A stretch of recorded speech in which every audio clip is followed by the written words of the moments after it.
second last speaker is Biddy Low. She's a co-editor with me at Biddy Low SG, but Biddy is 10 times more creative than me. She sings, she writes, she draws, she teaches arts classes, she does reports, she edits videos, a whole lot. So please put your hands together for Biddy Low.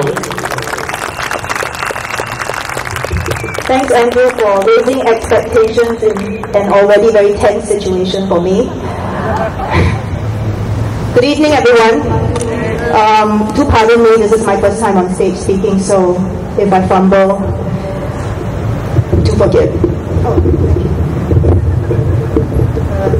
Yes, I'm short. My name is Biddy, and I write for publichouse.sg. I'm sure like many of you here today, I started out as a reader of online media. And I remember how an article about the homeless from the Online Citizen appeared on my newsfeed as I was doing my generic Facebook thing, super poking my friends and sending them virtual beer. And pardon the pun, it was a sobering moment for me.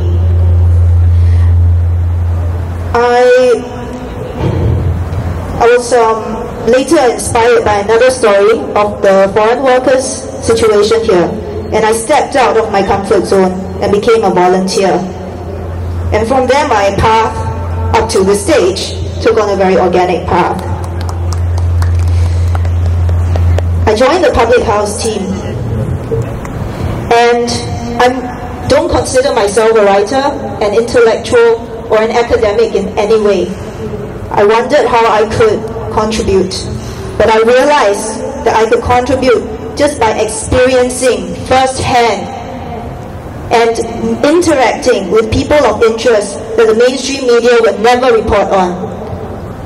By just experiencing and forming my own opinions and then sharing it with people who did not have the luxury perhaps or the liberty that I somehow managed to go into that next step. I was there to provide them with the information that they sorely missed out on growing up here.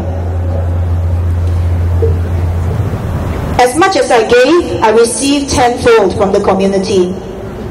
I saw my unfounded fears melt away. No one enters this without fear.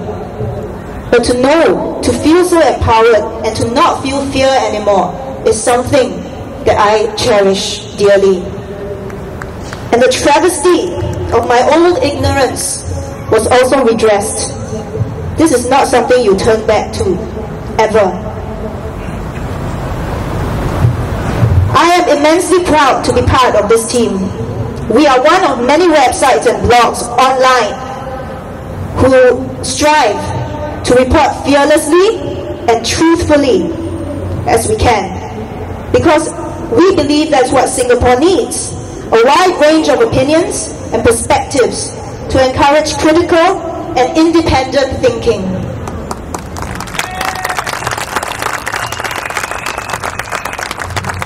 I've always believed in a better Singapore because we must always keep moving forward. Better informed, more discerning, a thinking nation. One that does not rely on the government to think on our behalf. One that does not dismiss alternative views as madness and only listen to one source. Because no amount of academic and economic excellence is worth so much subversion. We can never be complete if the people do not feel in charge of their lives. And it starts with an idea and an opinion. And that's what we're here for.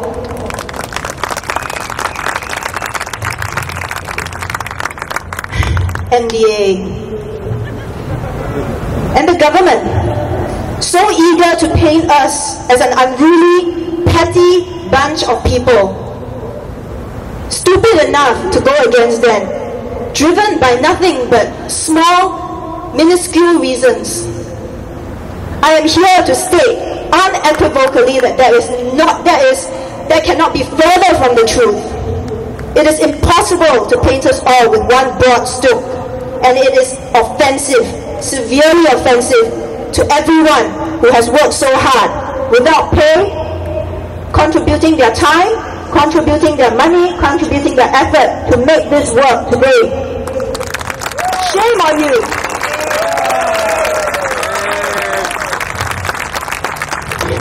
For years, before the internet equipped us with a way out, we had to put up with a sense of resignation. Life as a citizen in Singapore was one of a spectator.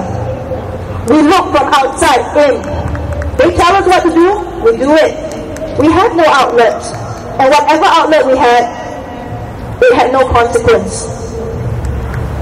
Looking at the crowd today, I believe that is soon to change. I certainly felt that way, a palpable sense of helplessness. And I see it in people that approach me. People who don't know what I do, but they know that I write online for a website that reports on politics. They come up to me with only 1% of knowledge of what I do, and they call me a troublemaker, a dissident, a crazy. I have a name for these kinds of people. Loyal, Straits Times readers.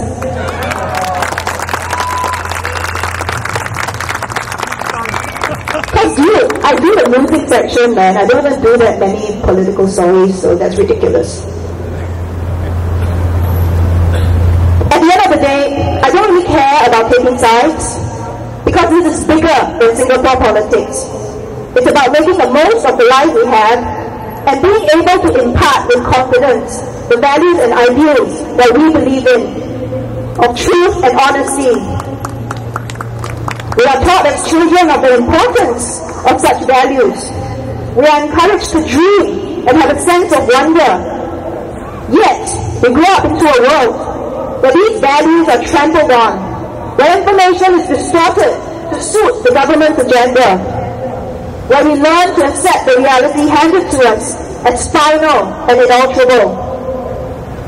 We can take charge, but within their paradigm. We can create, but it must be based on their pattern. Excuse me, I'm not interested in your pattern.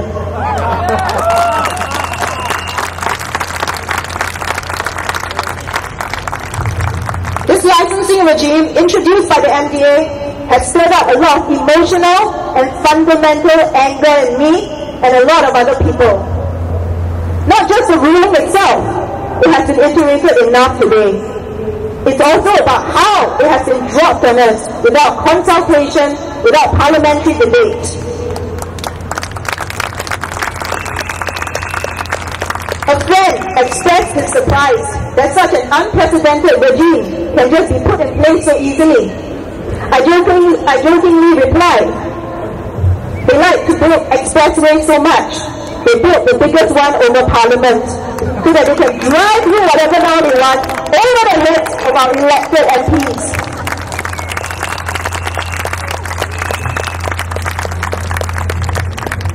If they are the highway, we are the ERP.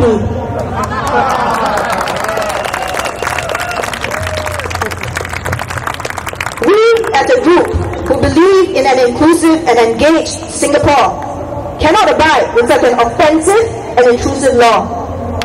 Neither will we settle quietly for assurances that hold no weight should the regime be one day used on us. It is not as though the government has proven itself to be trustworthy.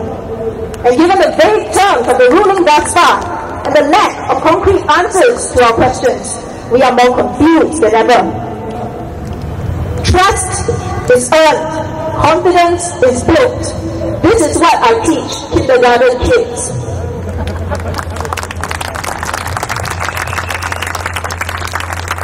So stop whining about us complaining on your lack of logic.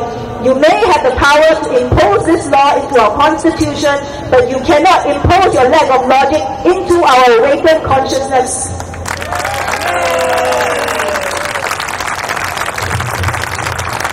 Free my internet. Thank you very much. This is very validating. It's asking specifically, Free My Internet is asking specifically for a transparent process We wish for the licensing regime to be withdrawn because we want it done the right way, with consultation and debate. In case some of you are still lost and ask, why? Because after the 2011 elections, we were promised change by our Prime Minister no less. And we want them to make good of that promise. Where are the results of the past 2 years of engagement? Surely there must have been some insight into the concerns and fears of the people. From the unfortunately timed white paper proposal to this current legislation that so obliquely ignores our fears, it's as though none of us has spoken about anything for the past 1.5 years.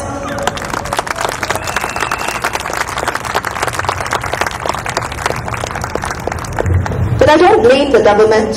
They are, after all, out of practice when it comes to talking to us.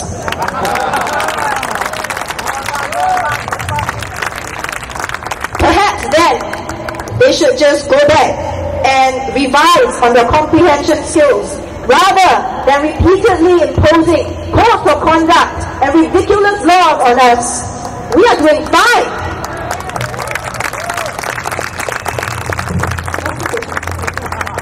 Last 2 pages. I found it. It is said that a lesson will continue to present itself till we learn from it. I didn't get this from some Atta's book. I got it from Facebook memes.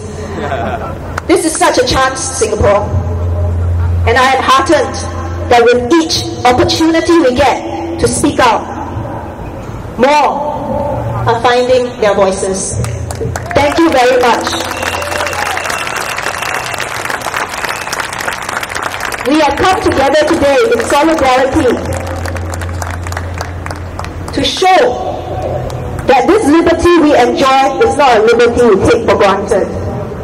It is not hysterical to ask for due process in passing of a law. It is not paranoia when all we have for security are verbal assurances from irrelevant and irrelevant ministers. It is not unreasonable to defend an ideal.